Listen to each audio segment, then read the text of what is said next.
जोहार हज़ारीबाग में फैज़ अनवर आप देख रहे हैं जोहार हज़ारीबाग। हम लोग आए हैं प्रदीप जी के कार्यालय में, टिकट मिल गया है एमएलए का। उसके बाद लोकसभा चुनाव में भी देखा उनको काफ़ी एक्टिव रहे थे। अब विधानसभा चुनाव में कुछ लोग ऐसे थे हज़ारीबाग में प्रत्याशी जो भाजपा से ही बहुत लोग टिकट चाह रहे थे, लेकिन अब उनके समर्थन में आ गए हैं अमित सिन्हा जी और प्रदीप प्रसाद जी से मिलने के लिए आए हैं। प्रदीप जी, कुछ खास बात है?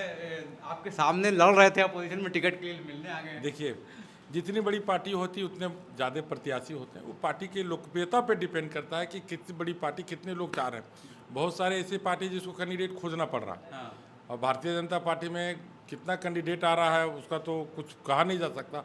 और ख़ास करके हज़ारीबाग सीट जो है सबसे हॉट सीट में गिना जाता है। तो लोग आएंगे और सारे लोग आते हैं। टिकट तो एक ही आदमी को मिलेगा, जब भी आज तक कभी दो आदमी को टिकट मिला नहीं, तो जब मिलना एक ही। लेकिन चलिए, तो जैसे आपके मन में क्या चल रहा था स्टार्टिंग में, आपने जब देखा कि आपके सामने इतने लोग खड़े हो गए हैं, और अब क्या चल रहा है? कौन लोग मिलने आ रहे, क्या आ रहे हैं? हाँ। अपने कार्यों पे विश्वास था कि पार्टी एक ही आदमी को चुनेगी, और शीर्ष नेताओं ने जो डिसीजन लिया उसका मैं आभार प्रकट करता हूँ। अमित भाई भी लगे हुए थे, वो भी काम कर रहे हैं। आने वाले दिन में हम लोग सब मिलके काम करेंगे, और जितने भी प्रत्याशी थे सब एक मंच पर एक दिन हम लोग बहुत जल्दी बैठेंगे और एक साथ आपके साथ बैठेंगे। इससे और क्या, इससे पार्टी को क्या फ़ायदा होगा? आपके चुनाव में जो बल है, जैसे आप लड़ रहे थे अकेले, अब लोग आ रहे हैं आपके साथ, आपके पार्टी के लोग समर्थन दे रहे हैं, उस टाइम में अगेंस्ट में थे, क्या फ़ायदा होगा आपको इससे? ये काशी विधानसभा में सबसे ज़्यादा मत से जीतेंगे, यही फायदा होगा।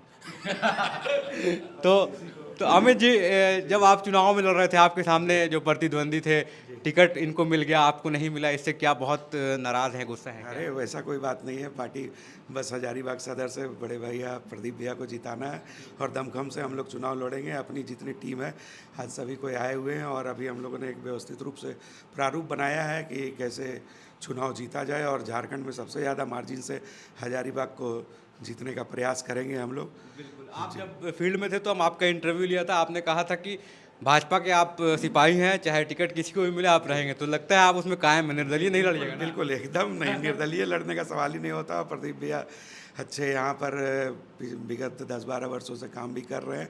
पार्टी ने सही चुनाव भी किया है, और हम लोग सारे लोग मिलकर इनको जिताने का काम करेंगे। और आज से अब चौबीसों घंटा भैया के साथ ही हमारी पूरी टीम रहेगी, और जहाँ जैसे आवश्यकता होगी उसका एक खाका बना के हम लोग काम करेंगे। मतलब बल बढ़ जाएगा, साथ साथ जी घूमेंगे। बिल्कुल, कमल खिलाना है और बड़े भैया को जिताना है, और क्या है। क्या कहेंगे, अब तैयारी कैसी है? अब तो टिकट मिल चुका है, पहले का प्रयास आपका अलग था, अब कुछ रणनीति में आपके चेंज आया है क्या? ये कोई रणनीति नहीं चेंज आया। 2019 में भी हमको पार्टी ने टिकट नहीं दिया, मैंने 5 साल वेट किया। आज अमित भाई वेट कर रहे हैं, तो निश्चित तौर पे इन्हें भी कुछ ना कुछ सफलता मिलेगी। इतनी बड़ी पार्टी, बहुत सारा काम है और बहुत कुछ मिलेगा लोगों को। और जो काम करने वाले रहते हैं, जिनके पास विजन होता है उनको, और प्रतिभा का जिसका रहता है छुपता भी नहीं। जिनमें प्रतिभा वो छुपेगा नहीं। तो इनमें प्रतिभा है तो ये आगे आएंगे, निश्चित तौर पे आगे आएंगे और फिर काम करेंगे, और हम लोग फिर एक मंच पे काम करते हुए मिलेंगे। टिकट मिलने के बाद काफ़ी भीड़ था, तो बहुत सारा सवाल नहीं पूछ पाए थे। एक सवाल मेरा था कि लगातार आप 10 साल से मेहनत कर रहे हैं, 14 में काफ़ी अच्छा परफॉर्मेंस किया था एज अ निर्दलीय, आपकी पहचान उससे भी बन गई थी, बहुत अच्छी पहचान बनी थी पूरे हज़ारीबाग में। 62,000 वोट लाना बहुत बड़ी बात होती है एक निर्दलीय को। उसके बाद आपको फिर 19 में जो है टिकट नहीं मिला था, निराश हुए थे, फिर आज जाके मिला है 5 साल के बाद। अब क्या है, मतलब वो 10 साल का जो फेज़ रहा, 5 साल का जो फेज़ रहा 14 के बाद का, वो कैसा रहा आपका, ये जानना चाहते हैं। देखिए, 14 से 19 तक का फेज में कोई कमी नहीं था। 19 में टिकट मिला तो भी कमी नहीं रहा। 365 दिन मेरा कार्यालय खुलता है, 364 दिन, एक दिन होली के दिन बंद रहता है। और जो भी लोग आते हैं यहाँ से निराश होकर नहीं जाते, चाहे जो भी मुश्किल हो। हर मुश्किल का सामना करने के लिए हम लोग तत्पर हैं, लोगों के बीच में हैं। और हमारे बड़े भाई मनीष जायसवाल को जब लोकसभा भेजा गया, सीट खाली हुआ, तो लोगों ने हाथों हाथ से हम लोगों को लिया और हम लोगों ने काम किया। आप देख रहे होंगे 80% वोट का रुझान हम लोग की तरफ है। हर संप्रदाय, हर जाति के लोग एक मत होकर भारतीय जनता पार्टी को वोट देंगे। तो बहुत बहुत धन्यवाद आप लोग दोनों को। अब देखते हैं, लोकसभा विधानसभा चुनाव है, क्योंकि छोटा चुनाव होता है, ये बहुत कम टाइम है। नॉमिनेशन 24 तारीख को प्रदीप जी करेंगे। अब देखना यही है कि प्रतिद्वंदी कौन आ रहे हैं। कांग्रेस ने अभी तक टिकट, जब तक हम लोग बात कर रहे हैं, अभी तक टिकट का घोषणा नहीं किया, लेकिन उम्मीद है कि वहाँ से जो कैंडिडेट आएंगे उनको ये लोग टक्कर दे पाएंगे टक्कर। आप क्या लगता है? अरे कोई नहीं है टक्कर में। कोई नहीं है टक्कर दे देखिए, पाएंगे। टक्कर में कोई नहीं है। हम लोग का नया मिशन होगा, मिलके जो काम करेंगे।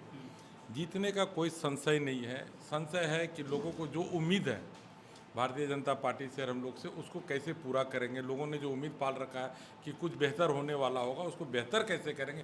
समस्या यहाँ है, सोच वहाँ है, अब वहाँ हम लोग सोच रहे हैं। आपका एक प्लान पहले इंटरव्यू में कहा, याद रखिएगा, अस्पताल मैं बनाने आपको बता दूं, मैं हजारीबाग में अस्पताल ऐसा बनाऊंगा जिसमें फ्री इलाज हो। ऊपर वाला ने चाहा और माता रानी ने चाहा तो ये कार्य पक्का होगा। क्या बात, देखिए सुने हैं आप, याद रखिएगा। बिल्कुल बिल्कुल।